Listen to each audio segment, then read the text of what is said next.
That was it. Take your time and get the right flake. There's no sense in rushing it. Hey guys, Ryan Gill here with Hunt Primitive, where we entertain, educate, and inspire. And on this channel we do a lot of primitive how-to videos or hunting videos. And today we're going to work on the basics of Abo napping, or Aboriginal napping, or indigenous napping. And what Abo napping really is simply the use of antler and hammerstones and other natural materials readily available to primitive man to create tools from conchoidal fracture types of stones, like flints, jaspers, agates, cherts, all that kind of stuff. So we're going to pull you in. We're going to start talking about the kit that I use, very, very basic kit, and then also move right into building a point. Now, I am going to have to warn, I know a lot of my videos have been running rather long with these tutorials. Abo napping is something that we don't rush. This one's probably going to be quite long because when you are napping with antler and stone tools, it's very important to set up your platforms properly. It's important to study the hit before you take it and study the piece of rock and be extremely strategic, because napping with copper is a lot easier. Now, I do recommend, if you have not, but I think you probably have at this point because that video is done very well, go back and watch the beginner's flint napping, or flint napping for beginners video that I will drop a link to again down in the description, because that runs you through all the mechanics and the basics of flint napping with copper tools. Now we're using antler. The mechanics are the same, but the preparation is a little bit greater. Now, as we walk through this point build, I'm not going to stop and explain every little piece that I'm working on. This is going to be a little bit different. I'm not going to talk through the entire one. I'll talk to you and I'll explain a little bit what I'm doing, but for the most part I'm going to be trying to show you setting up the platform and then making the hit, but I'm not going to keep showing you the repeat stuff over and over and over. So instead of just talking empty space like I'm doing right now, a lot of it's just going to be watching and seeing what we are going to do. We're just going to have to let this one play itself out and see how it works. So let's bring the camera in on close and let's see if we can't get a point made. Alright, so we're working here with tools. Very, very basic. I actually have two of these. I kind of use them interchangeably. And they're just little stubby freehand billets. I'll explain more about those in a minute. All you need is one. I have two different ones just because I was testing different sizes. And I don't normally favor one over the other, but I just set them up and I kind of use them interchangeably. It doesn't matter. And I've got a longer pressure flaker that I use on this side, and then on this side I use it for what the term I kind of got from Marty Reuter is brushing, which is essentially just braiding with an antler tool, or crushing to raise a platform, where in the past you've probably seen me use my hammerstone as an abrader, and I don't do that nearly as much just because I do have a lot of wear on my hammerstone. You may see me resort back to it if I'm really trying to prepare a platform. But then the hammerstone itself is just a fairly hard little hammerstone, and I don't use it for very much except for either knocking big flakes or if I'm spalling flakes off of a larger chunk. You won't see me use a lot of this, maybe just a little bit.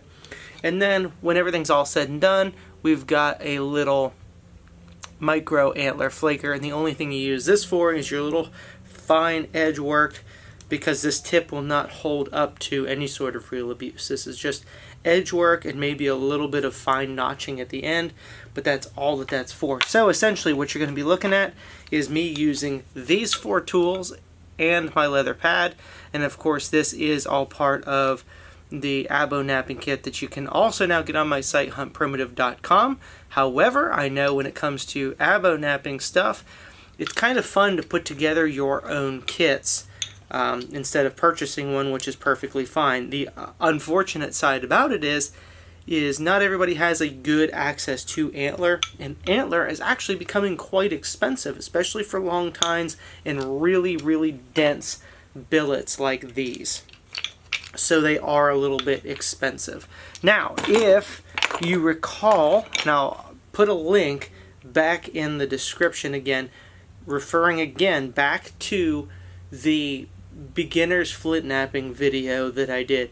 that shows all the mechanics and angles and platforms that you need to know for flint knapping. So if you haven't seen that, hopefully you already have. If you're following along with this knapping series, I'm sure you've seen it. If not, and you're just starting out with knapping, you need, must go watch that video. So not many people know this about me. Well, I think many people probably do know, and I hope they know, but many people have forgotten, or people that are new to coming along. I knapped with nothing but Aboriginal style tools, antlers, and hammerstones for 10 years before I ever picked up a piece of copper. 10 whole years. Now, because not only do my joints really favor copper nowadays because it's easier to work, but also the fact that I do this for a living and I make a lot of points and blades throughout the year, I have to use copper to keep up with the demand of the products that I make. So I've actually fallen a little bit out of practice with a lot of my abo knapping skills, but I still do keep up on it enough because my own personal hunting points that I use, especially a lot of my atlatl points, they're all abo knapped, and everything that I do for universities is abo knapped, but I don't do it as often as I once used to. But if you watch any of those old videos, you'll see me using bigger billets like these and lap knapping like this and knocking flakes off. And that's the same way you'll see me use the copper billets in the beginning video, the beginner's knapping video. But antler and copper are two different things, and I've really gotten away from using these large billets. Honestly, I don't use them at all. I still have them, and once in a while I might say, man, I think I could probably get that with a big billet, and I'll hit it and get it. But for the most part, I'm using these little stubby billets, and I'm freehanding because I'm getting a lot thinner pieces. And that's the stuff that I really want to teach you, is being able to pick these platforms and freehand knock these wonderful flakes off. But see, of course, then they go flying absolutely everywhere. So it's hard to hang on to some of them. I will in the future, but you can already see a lot of the new kind of glossed out fresh area here that we can drive some really nice flakes with this. And this is about all I use for percussion, unless I do dip back if I find a spot like this with the hammerstone. And I don't often use the hammerstone freehand, although sometimes I do, but if I do, I turn the piece towards myself and then I hit more, as opposed to on the side hitting it like I do a lot of times with the antler, or turn it to myself like this, and then I'll hit it, you know, more in this fashion. But when I do use the hammerstone, more times or not, I am laying it down, and then instead of again holding it like this, I hold it more with my fingers, and then I can pop some nice flakes that way. So you probably will. I use this in the very early stages for knocking nice flakes like that. I'm getting a little arrowhead out of that one. Oop. Actually busted that piece off, so that's usually an indicator, come on, that I'm done using the hammerstone. But I was just trying to give a nice example. It drove a lot of fractures into that piece there. But I'll batter the edge with it, stuff like that. But for the most part, I'm going to be grabbing these antler billets. And that's how we're driving the best flakes, see? And get some of these nice flakes off. Like that. And as we work through this later on, I'm going to introduce another tool. And if you've been watching my indirect knapping stuff, that would be an indirect percussion stick. And of course this one is the Aboriginal version of that, and it is tipped with moose antler. So the interesting part about this is if you take a tool like this one that is the antler is just simply not as strong as copper. So what happens is if you're using deer antler, more times than not you're going to snap it off. So this is an interesting little piece to keep in mind for prehistory, that moose antler is so much more dense and you can get away with these small little flakers when you're putting this much abuse on it, or ivory. And of course we're fresh out of ivory, but when you start thinking about paleo peoples or even archaic peoples that still had access to probably some scrap ivory laying around, this would be a very good tool to have for indirect percussion. Now, there are other deer species like axis deer that have very, very, very dense antlers, but stuff normal like your normal whitetail and elk is really porous. It's kind of a poor choice. But those deer species don't have nearly as strong of antler as moose or ivory. And so if you've ever watched anything that Marty Reuter does at Flint Knapping Tips, he's implemented something like this for an indirect stick that actually sockets into a piece of deer antler. So instead of trying to bust off a tiny little piece, you've got a lot more mass here. I haven't really perfected using this, so I don't want to comment too much on that, but you may want to check out his channel at Flint Knapping Tips, because he uses this really successfully, where I'm still leaning more towards this. But I imagine the more that I practice with this, the more I will become accustomed to the mechanics of this individual piece. So you probably can pick this up on my website as well, simply just because I know somebody's going to ask about it. But they are everything that has to do with these antler tools that you can buy. Antler is becoming quite expensive, and the unfortunate part is to get the right antler. It's not just any deer antler. It's got to be really dense. It's got to be the right shape. You cut it open and it's pithy on the inside. There's no sense using it for this kind of stuff. You have to really hunt around and find the right deer antlers to use. And there's different species. Like I said, axis deer, that's what this one's made out of, or that are inherently more dense anyway. And when you're trying to put together kits for a whole bunch of people, you have to put a lot of time into it and a lot of money and a lot of resources. So unfortunately, the antler knapping kits are much more expensive than the beginner copper kits. But if folks want to buy them, I'll absolutely sell them, but they do cost a lot more money, unfortunately, and I apologize for that. It's just the way that it works. Now, if you want to make your own, there's absolutely nothing wrong with that. What you're just going to go out and do is find some deer antler and start cutting them up and making your tools. But if you cut it open and it's kind of gray on the inside and you can see it's kind of like honeycombish, you're not going to be able to hit on that very good. What you're going to want is a piece of moose antler, a piece of axis deer, or a piece of whitetail way down by the base that's super dense and solid, that has no pith on the inside.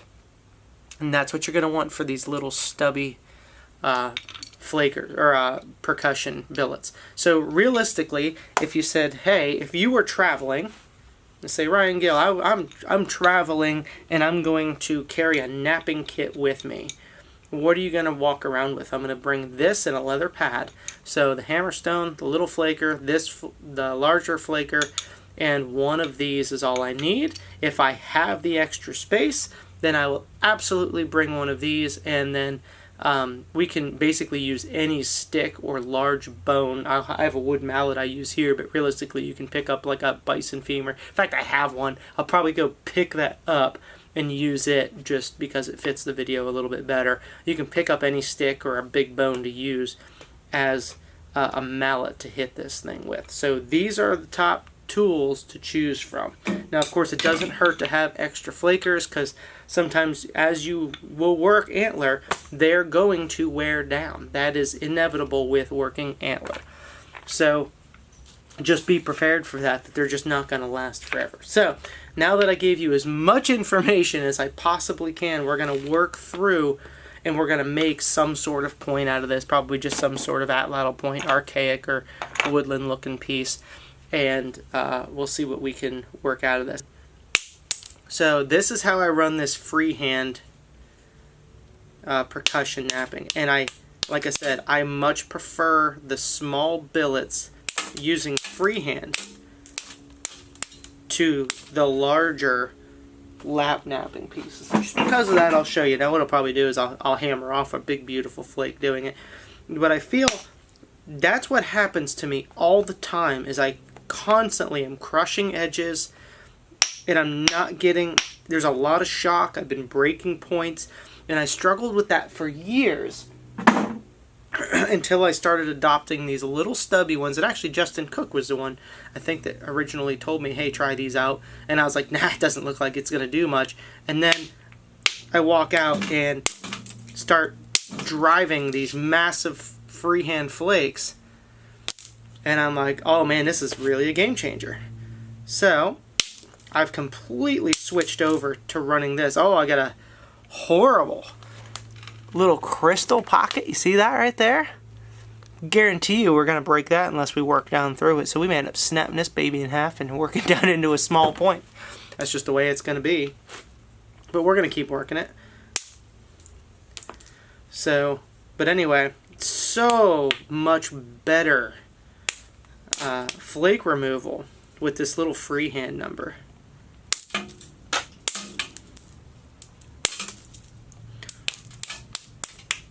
So again, just kind of, I'm going to study the piece, and I'm using the back of my tongue to essentially abrade and to raise a platform. Because you don't always want to chip down your pressure flake inside, but you can use the back of the tine, and I kind of roll it.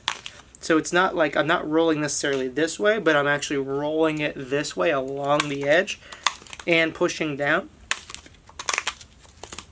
And that's breaking that platform the direction that I need it to go.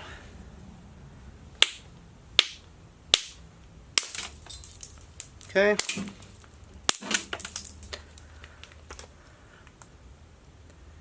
And actually, I do have to set my phone off. I'm going to tell you why. Because Instagram and Facebook, and even YouTube, but I don't get notifications for that on my phone, have been absolutely blowing up. People are sending me messages like crazy. If I left that phone, I've tried it before, and you can't, it always gets aggravating to me. When I'm working or I'm trying to shoot a video, I literally get 40 to 50, 60 messages a day from people asking about stuff. Not just like product, but how do you do it? Some people are just wanting to know how I'm doing. I always try to respond to people, but I'll tell you what, especially when you're shooting a video or trying to work, it can absolutely wear you down. But, so that being said, we'll shut it off for right now. Work through this video. And setting up these platforms.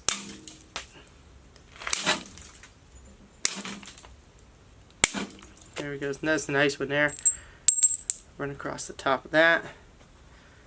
Really is a nice piece of rock. Now what you have to do, you do have to stop and study, because the copper tools really grab so much better than Antler tools do. And then another little fun tip is, by all means necessary, keep your Antler tools dry. Don't just leave them outside overnight. They'll soak up dew and they become very soft, and they do not remove flakes well at all. One of the little pro tips I can give you as far as being a primitive guy out in the field with Abo tools is, not only do you keep them dry, but if there's any hint of moisture, if it's humid, if it's been rainy, whenever you have a fire, you bring your tools out and you set them out around the fire to dry them out, because this stuff soaks up moisture like crazy. And then they're almost useless. There's a nice flake. Unfortunately, I ran it a little deep, but it hinged on me a little. There's a good one. So now you can kind of see here I've worked into this nice little hinge that's kind of aggravating. But as I kind of work around this side here, I'll develop this platform a little bit better. And I'll probably run it off into here, but it won't get rid of this part. So then I will build the platform up on this side to try to catch up with that hinge on that side. Also, when you're doing a lot of this freehand work, and even with the indirect, and you're driving a lot of flakes, wear pants, because you will drive flakes right down into your leg. And then also, your fingers got to be somewhat tough, because I get these little cuts all over. Now they don't actually cut, they just cut through my callus. If you don't have calluses, you're probably going to be driving a lot of these flakes that just slightly shift, and then they come in and cut your fingers. So my calluses are all just covered with all these little micro cuts. So you may want to wear gloves if you're just getting started. And of course, eye protection as you see fit. All that, of course, is at your own discretion. And beautiful. So that was part of that where it was hinged over I was talking about earlier. We got that piece. Boy, I'm really tempted. I've got a spot. I might be able to actually blow that hinge off from this side, or it'll hinge worse. Sometimes it's just the fun to see if I can do it or if I just make it worse. Didn't really make it worse, but it didn't get it off either. So keep working this piece around. There we go. I'm going to stop and really study this a minute, because now I got this big goofy pocket from where I was monkeying around with the hammerstone trying to explain that to you, and I got a weird fracture pocket in there. I don't like it at all, but that could have happened at any point in time, so we're just going to work around it. Let's see. Nope. I got rid of some of it.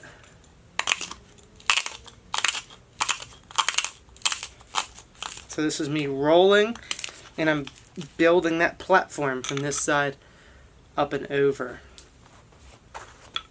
And actually, I'm not quite content with that yet. And then a little tip too, if you don't think it's abraded really well, you could take and run like this, and that could knock down any extra little burrs that you missed by grinding. And then at the same time, it's actually sharpening the tip of your flaker. So here we go. Let's really hope we can knock this one. And we did. Went all the way across. Complete overshoot, just like we were hoping for. Doesn't hurt to have one that's a little smaller as well. Almost, and it's like I said, it's not the weight, it's almost the angle. That this one's just got a little bit sharper of a tip. And I could turn this one around. It's got some edges on it too. So, but one is really all you need. But like I said, I use them kind of interchangeably. It doesn't hurt to have extras if you do decide you want to purchase an extra from me, even though they're a little pricey. Like if somebody orders two, I'm going to give them two different sizes automatically. That's just because I want to give them a little bit of diversity. Because one can quite literally last you a lifetime. And the reason I know that is I've had this one pretty much my entire napping career. Like I said, I don't really use it. It's worn down a little bit. It was a little bit longer. But realistically, you're not going to wear any of these out. So, not these. The flakers, you'll wear these things out, you know, a lot. But these billets, you really won't have a problem. Now I have a horrible, you can see it, concrete pocket right there, so that's almost impossible. I'm gonna have to drive on the concrete pocket to try to get rid of this, but that's why it's hinged right there. So decent chance for failure here, but we did it perfectly actually. So we took a little bit of time and we set that platform up and drove it across. So now I'm going to keep working on trying to get this big hunk off around that divot that I goofed up and made. Trying to demonstrate the hammerstone to you when it's really too small of a piece to use a hammerstone on. You know, and this one is I want to make sure that that is a good platform. And I'm going to go ahead and try the Antler. Man, that worked wonderfully. Whew. Really, really good. Really good. In fact, I don't even know. I'm going to just brush it just slightly. I'm going to try the one right next to it. And that's a interesting thing is always look for these ridges. So you can see, obviously, here's like that stupid pocket. And then here's where we just removed this flake. But it started a ridge. Well, the easiest place to hit is going to be on the bottom side, driving this way to try to drive a flake off this ridge. We might get lucky and it'll circle itself around and take it off. But what will probably happen is they'll either come off to the side or it'll come in and catch the side of this hinge, and then it'll just continue the hinge over, which is fine, but at least we're still getting rid of this part for now. Took the whole dang thing off. Look at there. Well, it actually dug in a little further, but it still took it all off. It just made a new one. but it certainly worked. Beautiful. So now I'm coming in from the other side. Brush that off. And what I'm basically doing when I'm doing this brushing or braiding is I'm kind of grinding it until all the little stuff stops coming off super easy. And then that's how you know it's done. So there we go. It actually traveled all the way across and leveled out that little hinge that we had going right there. So what I mean about these little freehand billets, just drive flakes so good, but it does take a little bit more hand-eye coordination. Wow, look at that. Beautiful flakes right across there.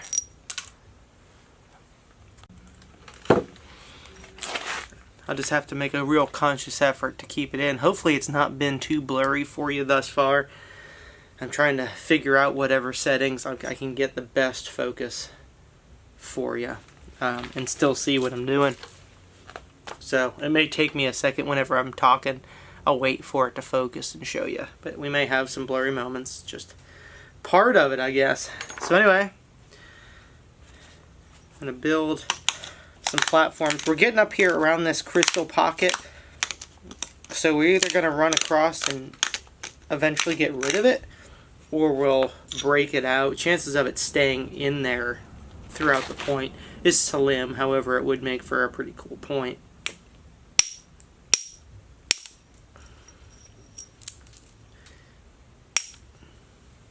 Good hit.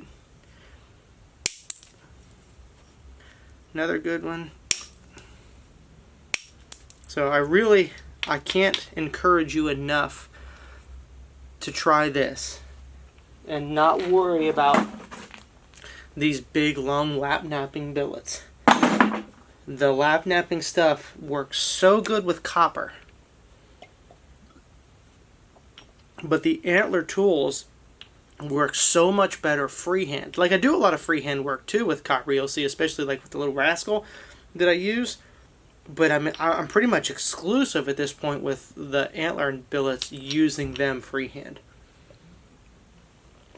And between the freehand napping, the less lenticular flake scars that I'm getting, along with the indirect percussion whenever I need it, I'm getting the flake scars are starting to match archaic points so much better than when I was lap napping with the bigger billets. And now what's kind of funny, may not be true or may not be related, it may be related, is I've noticed a lot of our Clovis points have a lot more of a lenticular shape.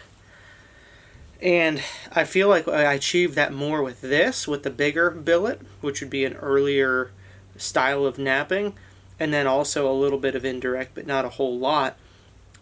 But then as we get into archaic, especially some of these, like even stuff like, and they're always going to be lenticular somewhat, but we're talking about these more flat cross sections with anything from a Pedernales point to a Noonan in Florida, but some of these larger archaic atlatl points are quite thin and quite flat, and you're not going to achieve them with this. Not very easily anyway. I can say never, because some people will be like, oh look, I'm doing this and I'm making it.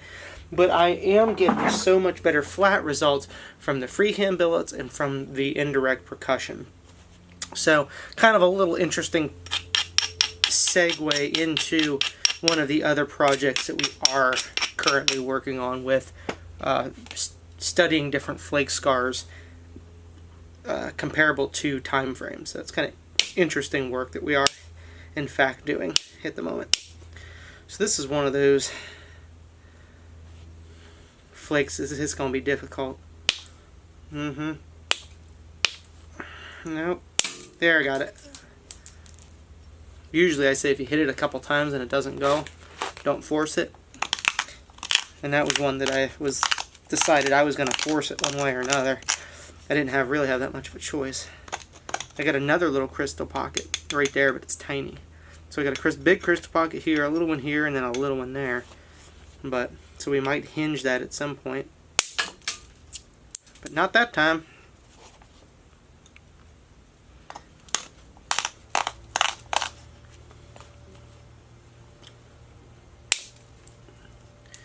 Good deal. Yeah, this isn't going to turn out to be like one of those big wide archaic points, simply because, like I said, I ended up smashing it and breaking the piece up because I was using a hammerstone when I shouldn't be using a hammerstone. Alright, I think we're looking good here. You can see we got this dish kind of on this side, and we're a little bit more rounded right there. So I think and actually what I want to do, because the platform's raised enough, important enough to show y'all. Hopefully it focuses on it.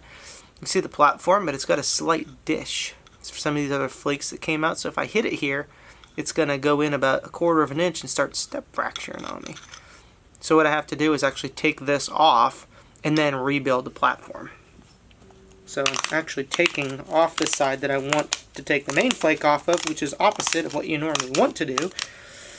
But because of that little dished out spot, you know, 3/8 of an inch off the edge, I had to get rid of those first. And there we go. They're ready to start a swinging. Nice flake, right to center. That's one little past center. We need a little bit better prep on this one, so now I'm going to start actually pressure flaking a platform. And I obviously still pressure flake on my lap. That's my style, as opposed to in my hand. I still just don't have a great feel for that, but nor do I feel like I need it at this point either. I'm quite happy pressure flaking the way I pressure flake. So always take your time. You've probably just seen me look at this about 3 or 4 times, flipping it back and forth. Don't be in a rush. And the times that I sit here and talk to you, it's because I'm studying it at the same time. I'm never going to be in a rush when I'm abo napping. That's just how you keep making mistakes after mistakes after mistakes. Yep, see, it didn't go. Get one more. That was it. Take your time and get the right flake. There's no sense in rushing it. You rush it and you break it, or make a mistake, and you just got to start all over.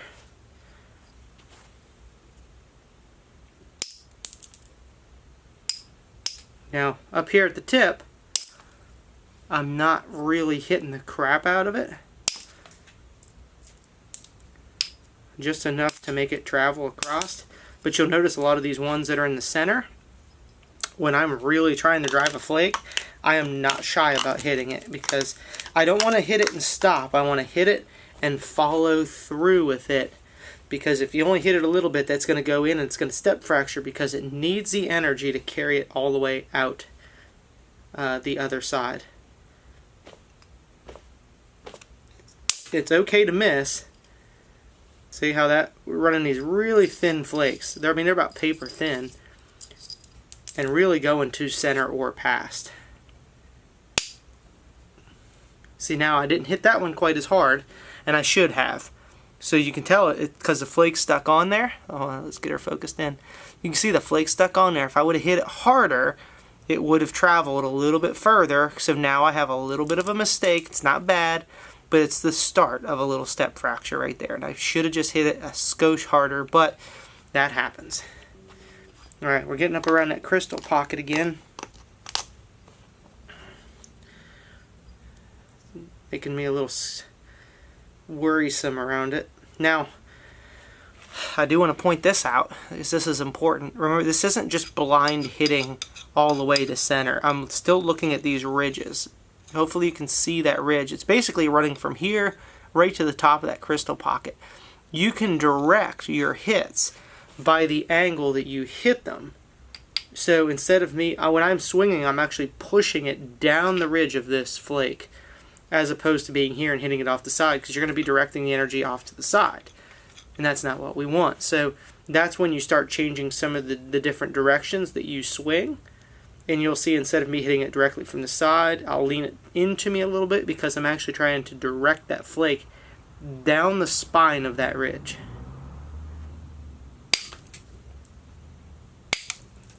Nope, doesn't want to go. That crystal pocket is going to be tough. Well, maybe it won't be. Not too bad anyway. Get you focused in. Sorry about all the focusing issues. I don't know what we're having trouble with today. But look at that. That's a heck of a flake to run right into a crystal pocket like that and not break it. That's pretty awesome, really. So I'm going to go ahead and raise the platform on this side some more.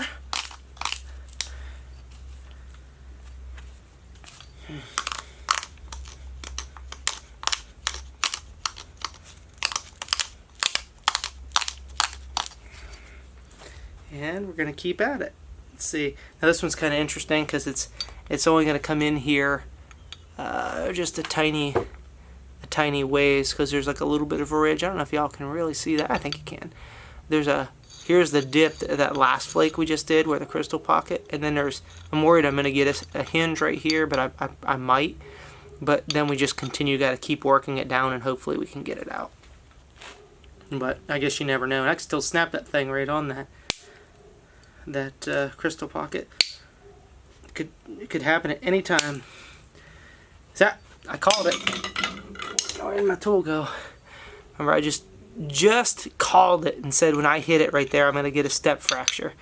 And I guess the smart move would have been, hey, since you know it's going to step fracture or hinge, why the heck do you keep hitting it? And I think it's because I have the confidence that I can come in on this platform and probably knock a big chunk of it off and then come from here. So it's like I'm actually okay with it step fracturing because it's just giving me a bigger piece. I can't even tell you how my mind works half the time.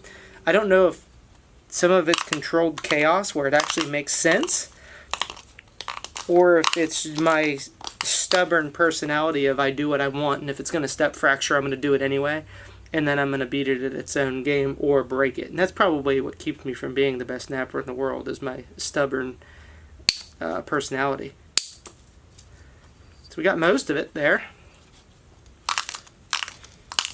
I'm not afraid to admit that I am incredibly stubborn, and I know what I like. Ooh, there we go. Nice, nice, nice. Right to the crystal pocket. Good deal.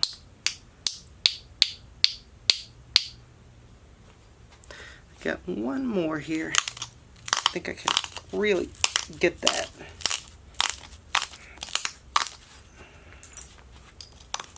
Just grinding. So you notice we're not really doing the abrading like we did with the actual abrader, which with copper is incredibly important. You must abrade with copper because the copper's got a totally different bite on it than the Antler does.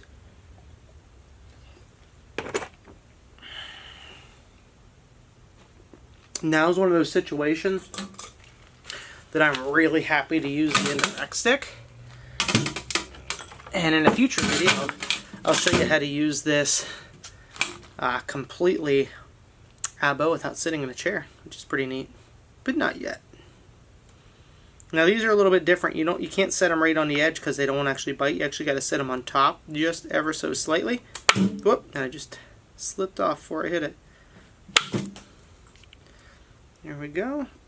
And they do not run the flakes nearly as good as the copper does. So if you have one of my, or any copper indirect percussion stick or Ishi stick, and you use this technique, you will notice how wonderfully efficient it really is. And then when you pick up one of the Abo indirect sticks, they still work really, really well, but you're not going to be running at just average flakes coast to coast like you do with the copper. That's just another little lesson on the copper being a little easier to work overall than any sort of Abo tool. That was a good one. Very nice. I'm going to brush that a little bit. So you can see it's the same transition of I'm just running between indirect and direct percussion the same way I do with the modern tools. I just have to be more precise yet with the Abo tools because they're so much finickier than copper.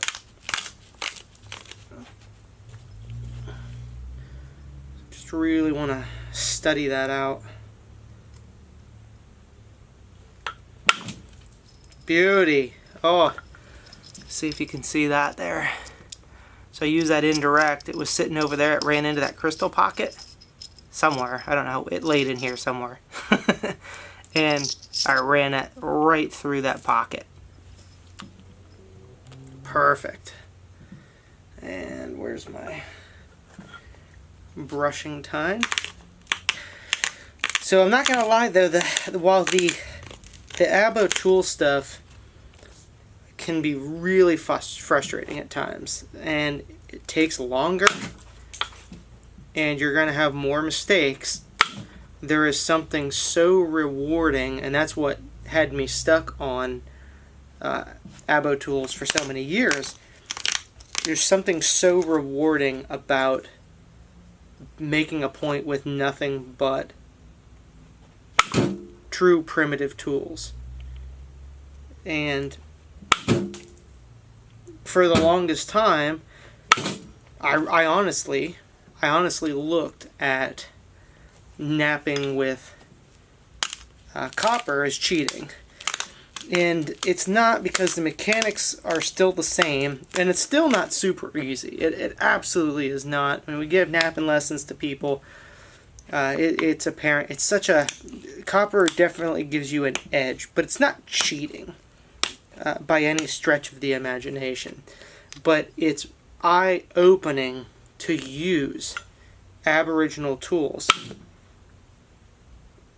to create points. It is absolutely eye-opening. Because now what I've done is I've actually refined this dang tip down so thin and so nice, because I was so adamant about getting that crystal pocket figured out, that I left all this bulky, and that was an oversight of mine and a mistake, because I shouldn't have started to thin and refine this tip, because this is going to create a shock point right here, and it's going to stand a much higher chance of now breaking that off, because I was worried about the crystal pocket. I was so focused on it that I forgot about all this other stuff that I needed to get off, and that's probably a product of trying to explain through the process a little bit, and then also really just focusing on that crystal pocket. You'll always notice that if you ever shoot a video like this and you're trying to explain to people what you're doing or entertain them, that you will lose your focus rather easily, and you never make as good of a point on video as you do if you were just by yourself, because you wouldn't be doing a single thing except concentrating on making the best point that you can possibly make. So what I'm saying is, if I break it, it's your fault.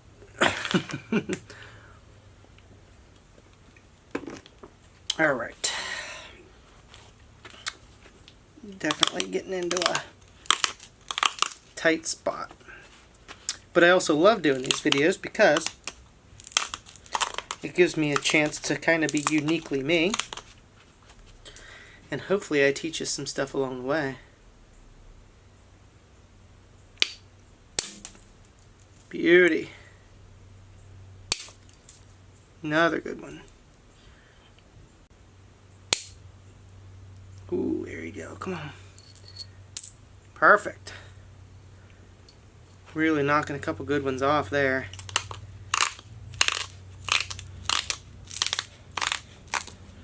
Yeah, definitely a longer style of point as opposed to, you know, a wider archaic style.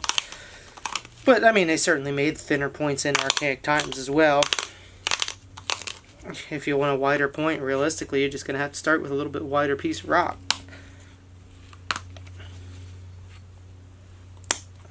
So in an interesting spot here.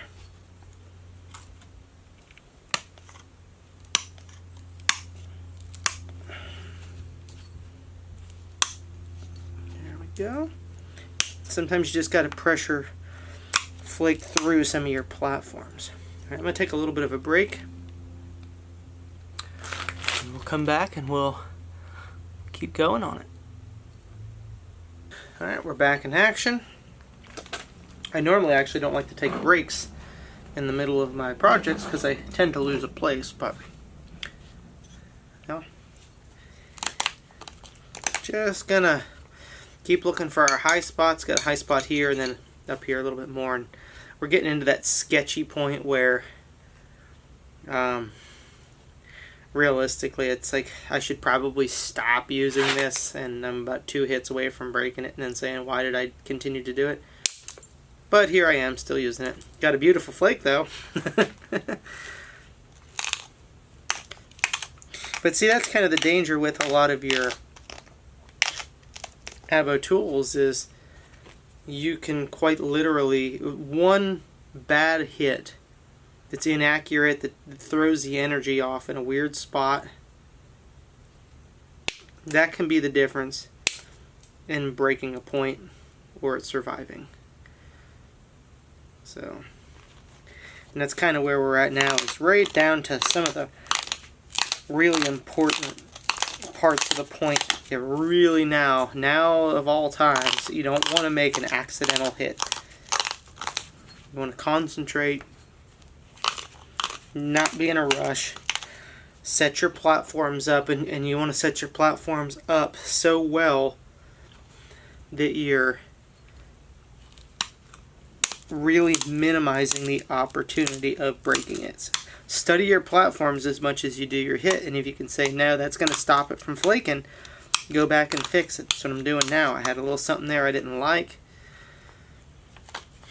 and you're going to find it so much more important using Antler tools to really study where you want to hit, because it's not as forgiving as copper, I can promise you.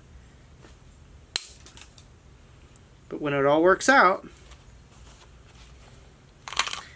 get some good flake removal.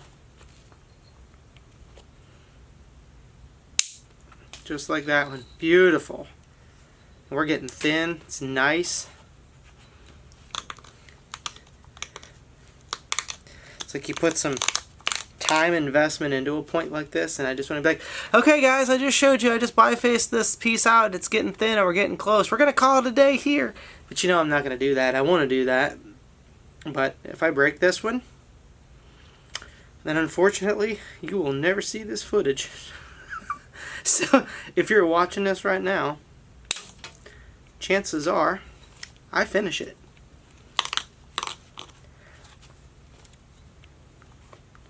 Otherwise, I'll have to start a whole new one. Okay. Really getting down on it. Really well.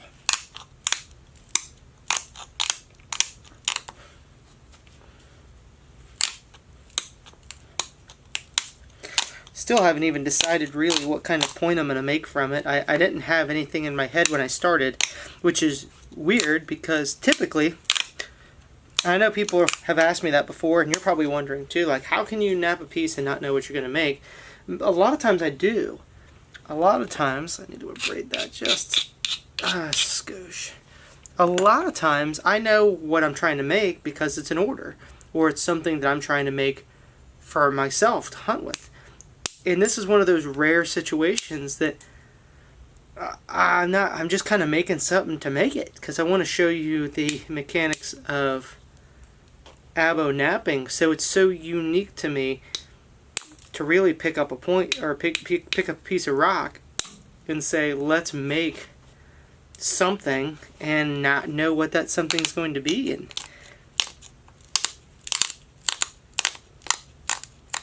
it's certainly turning into a nice long piece.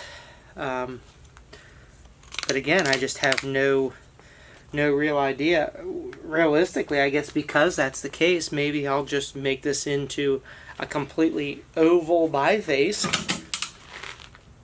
and clean up the edges and say, there you go. Like, it is what it is. But maybe not. I might use it down the road for something. Maybe get some good flakes off that. Definitely want to take your time. I got another, like a concrete pocket right there. And you see those? That's a little mess trying to drive a flake through that, especially at this point in the game. So braid that off and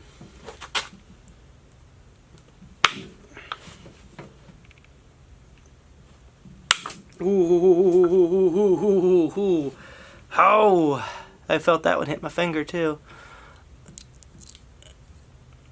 See how long we went that one right through that concrete pocket?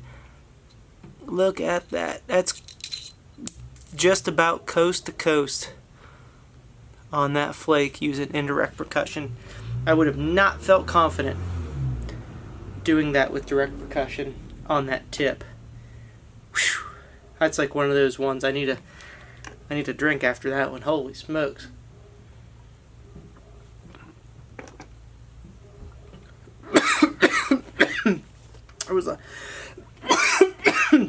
There was a bone in that beer. Shoot. Man, that was a nice flake. So now I've actually got that's the flake we removed, and there's a ridge right next to it. So now you know I'm looking at that thing going, I want to do that again. I probably won't, but I did. I ran the next one right down along it. I don't know if you, hopefully y'all can see that. So this was the original, and I just had this big, there was the last of it. The long flake just ran all the way down. I'll probably get another little one right there, but not much. I'm not going to push it. Man, it's just taking your time. Hitting right on those concrete pockets is tough. So I want to really show you where we're at this point, right? So we're actually quite thin. Abo tools, and it's just kind of a thing right now. Like you could, I mean, realistically, you could sharpen this thing up and use it as a hand knife. It would be absolutely perfect for that. Part of me just wants to say, I'm stopping right here. Let me sharpen it up, and maybe even put like a little leather handle on this just to save your fingers, and you'd hold it with a couple fingers like this and cut with it. Just what a beautiful little piece that it turned out to be. But alright, so after a little bit of thought, sometimes the easiest answer is simply the best answer. As I look at this and I say, well, it's not lenticular enough to really make a Clovis out of. We got it too thin, quite honestly. By the time I clean it up, if I try to drive flutes on this thing for as long as it is, I'll almost guaranteed I'll snap it. Especially because it's heat treated. And they weren't heat treated anyway, the Clovis points. So that raises an issue. I don't want to use that. Nor do I want to chip down this bulbous looking blade to make some long skinny point that I really don't know what to do with. I mean, sure, I could notch it on either end and make a projectile, but I got lots of those. And I think the first choice of saying, let's make this a little knife, let's do it. Let's finish it out. I think that's a great choice for it. We can literally make a knife that's just, there's no handle attached. We hold on to it ever like by here with your palm. Okay, you set your palm in there, because I make ones like this before. It's super easy. It's supported, and you can literally sit and cut like this. And it's a very productive little knife. It still showed all the mechanics that we needed to show at working tools, and you know, we could knock this down. And you know, realistically, I was kind of thinking that this crystal pocket we had over here, there's still some remnants. I thought this was going to snap, and so I thought we were going to be left with this, and then I was just going to make like a little archaic notch point and call it good. Well, the thing is we didn't snap the dang thing, and I don't have the heart to break it off intentionally. So I guess we're just going to make a knife, and that's just the way that's going to be. Here we go. Now, I'm not saying we won't do any other major work on it, but as of right now, I'm going to switch right on over to pressure flaker. The handle, I don't need it to be super refined, but I like pretty things. So I'm going to go ahead and clean that up just because, and then we're going to dull it so we handle it really well. And I'm just kind of chipping little chips off right now, and I'm not really grinding as much as I'm just taking small choppy flakes. Now I'm going to try to run those ones a little bit longer, but I'm not on the handle. I'm not going to do anything except pressure at this point, because if I'm trying to get a little spot off, it's just because I'm being picky. And if I use indirect and stand a better chance of breaking it over taking a little hump out of the handle, then that's just me being silly. Let's not do that. So I mean, if it's got a teeny tiny little turtle back on the handle, I think I can live with that. So clean the handle up first. I'm not trying to make a sharp edge obviously on the handle, so I don't mind if I crush the edge a little bit.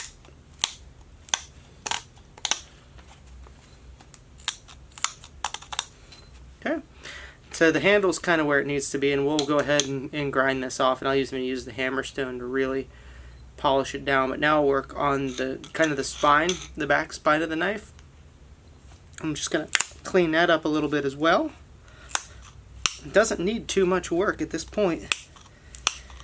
I think that's probably anthropologically important to say primitive man, would have looked at a piece and said, this is probably better suited as a knife than it is a projectile point. And he would have just simply made a knife, and maybe he never thought about making a knife that was shaped like this, but then all of a sudden he made one, and then his buddy's like, man, that thing's awesome, it works great, you should make another. And then he makes another, and that's how you have the evolution of making new point styles, making new blade styles, because if nobody ever came up with anything new, well, then we wouldn't have different styles.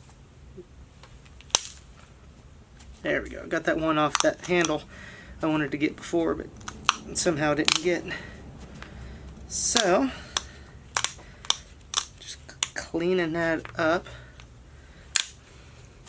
Now when I'm using this, a piece of Antler for a pressure flaker, I'm kind of doing the same thing where I'm hooking onto it, but as I'm pushing, I also roll to break it away. It's a little bit different technique than most people are just straight in, because for years I just pressure flaked like that, but I can generate more power if I roll. It's not a huge roll, it's just slight, but I can push and roll, and I definitely get better flakes by doing that. And that's not an intentional technique that I've picked up. It's just, it's happened completely organically. Now there's other situations where I'm along the tip, I'm straight down. I don't roll at all, because I don't want to put the torque on the point. So it's kind of interesting how that works. You're just going to adapt these little personal tips and tricks, I guess, really, along the way of things that you do better one way than another.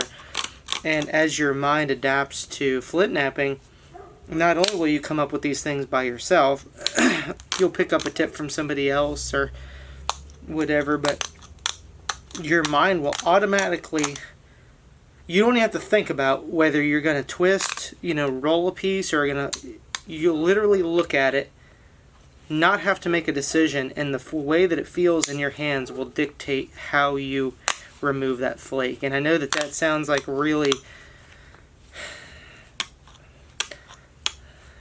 I don't even want to go down that road, but all spiritual type stuff, I guess, but that's kind of what it is. It's like you're really in tune with your body in regards to flint knapping. There we go. So, look at how well that's just kind of worked itself out. I mean, we are thin. Look how thin, beautifully thin that is.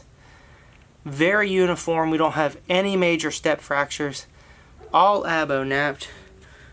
Neighbor's dog barking. Noisy as all get out. Now let's go ahead and sharpen the edge of this. If you want to sharpen both sides, that's perfectly fine at this particular point in time.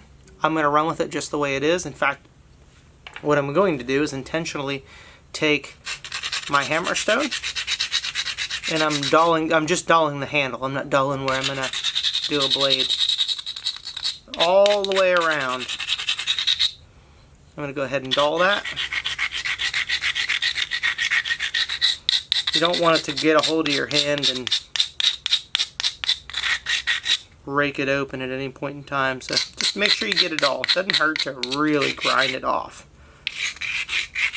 And then, because I'm actually okay, I'm not going to grind it off up here, even though I'll probably use my finger, because I'm not positive later on down the line I may actually sharpen this edge, because I'm not above turning it over and using it as a saw to actually cut wood branches.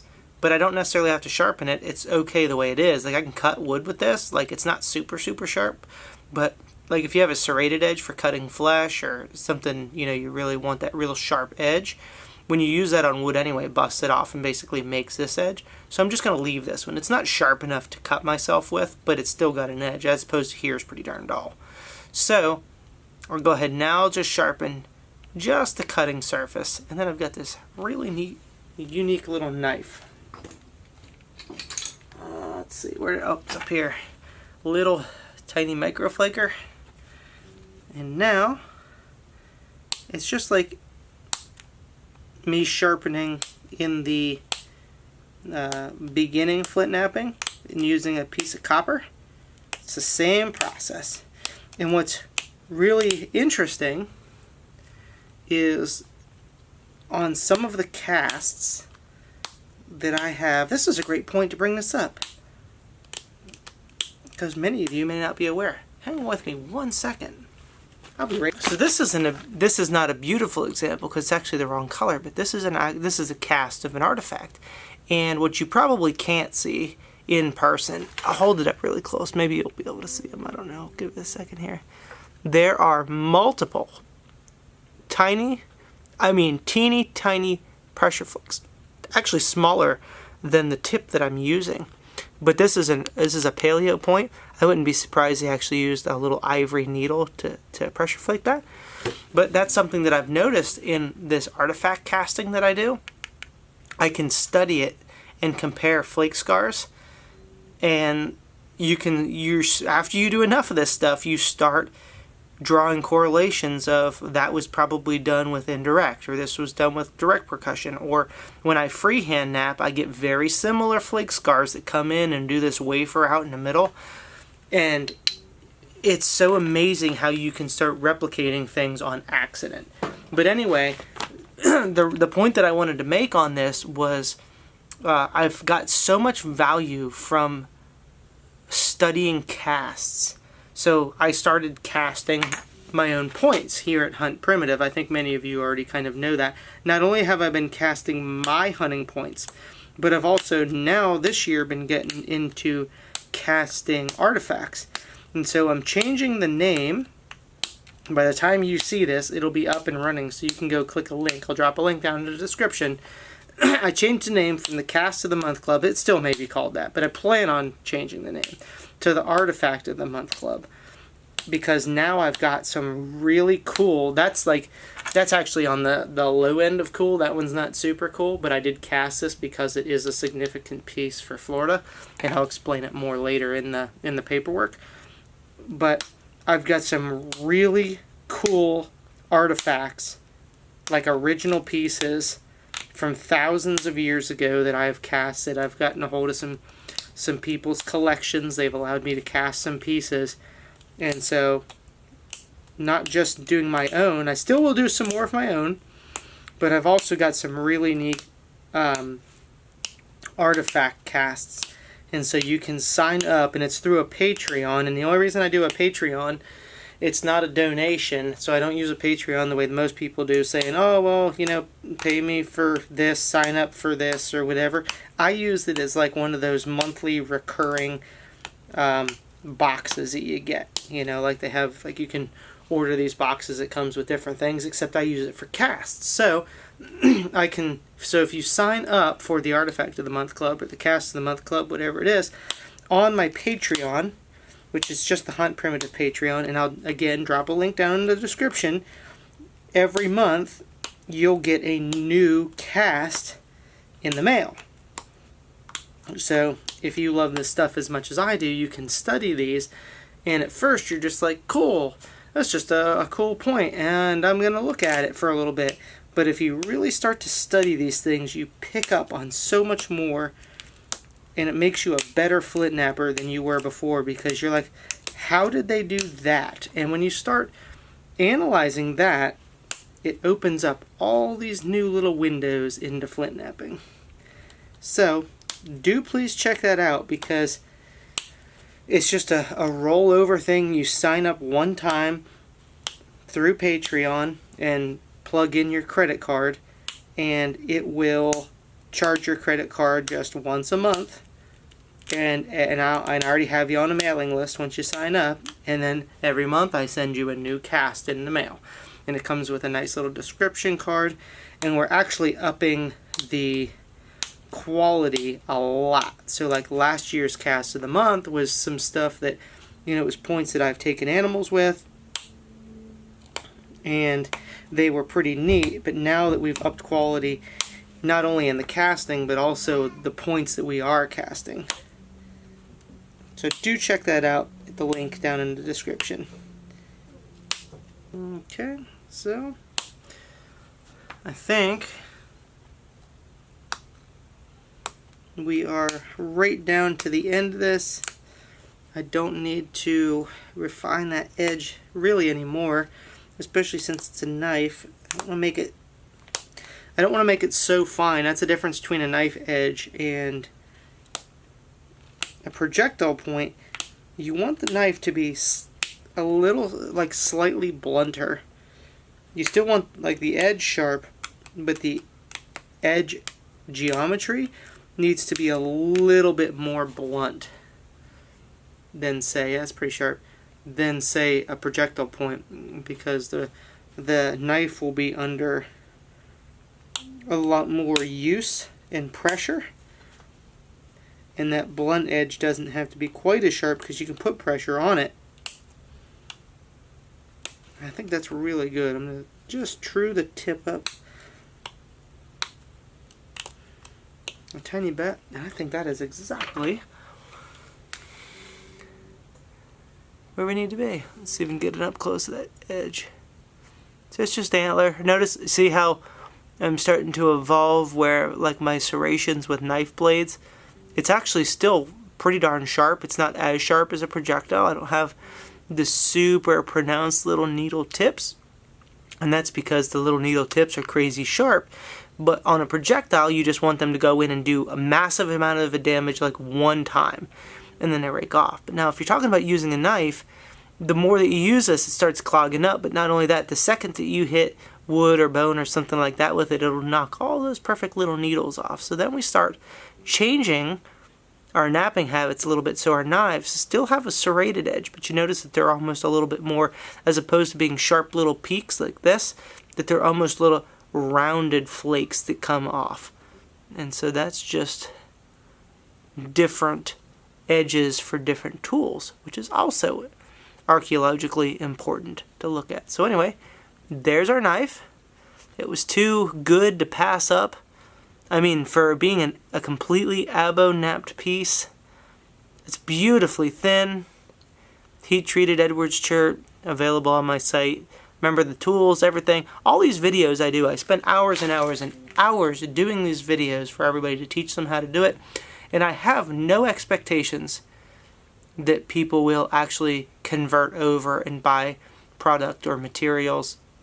I love doing the videos, but if there's anything you want, it is available at my website, huntprimitive.com. I always encourage people to try to make their own tools, but if you know you just want tools that work or you want rock that works, I'm here to supply that. I love to give people supplies, to give them a place that they have supplies that they can get, that they can trust. That's really what it's about to me. I make my money off of the finished product. So if you want to buy stone knives or arrowheads or bows or arrows, that's really where I make the bulk of our income that supports our family. The stuff like the supplies Yes, I do obviously profit off that because as a business I have to. I have overhead, I have costs, I have to buy this stuff myself. I have to buy Antler, I have to buy stone, I have to touch it, turn it into things to sell to you guys. But that's not the super important part. If you want to buy this stuff from me, I very much appreciate it. If you get it from somebody else, it doesn't hurt my feelings. But all I want you to do is put your hands on some tools, copper or Antler, Aboriginal tools, whatever you want. Put your hands on rock and work on doing this stuff yourself. Especially if you've been doing it with the copper tools. At this point, get a hold of some Antler. You don't need a lot. Like I showed you, we were just working with some really basic tools. You know, one micro flaker, a leather pad, a hammerstone, pressure flaker, and the back we use for brushing and braiding, a little hand billet in this. That's really all we used. I did use, it is very important obviously to have in the future, if you're going to go crazy with your Abo knapping, I would definitely get an indirect percussion stick with moose antler on the end. But you don't need a lot of tools. You just need to get the technique down. And I know I probably made it look a lot easier than your average person is going to be able to do. But with practice, you'll be able to do this as well. It takes a couple years oftentimes to really get the hang of it. But hey, thanks for following along, and I hope you gained some value out of this. I hope you learned a little bit of something, and I really hope to see you guys on social media dropping pictures of the points you're making. Remember, you can if you send me direct messages, it's really hard because I get so many. But if you're making points or making knife blades, you're on Instagram or Facebook, especially Instagram, go ahead and tag me in them. I love to see them, so you can tag me in them or just mention me by name or whatever you want to do. Same with, and that's at Hunt Primitive, so all one word, at Hunt Primitive on Instagram, and on Facebook I'm at Hunt Primitive / Gill's Primitive Archery. If you want to tag me with the stuff you make, I absolutely love to see it. I always try to comment to everybody. I can't always comment to everybody. Inevitably I forget. You know, it's like I have a lot going on, a lot of work. I try to make an effort. So if I ignore you, it wasn't really intentional. So do tag me, and you can comment on my YouTube videos too. I know you can't really show me your pictures and stuff on there, but on the social media, do it. I want to see what you guys are making. Especially, I get people that are like, hey, I watched your video and I made this. Tag me. I want to see it. I really do. I love seeing people learning from the stuff that I put out. So again, thanks for following along, and we're going to catch you on the next adventure.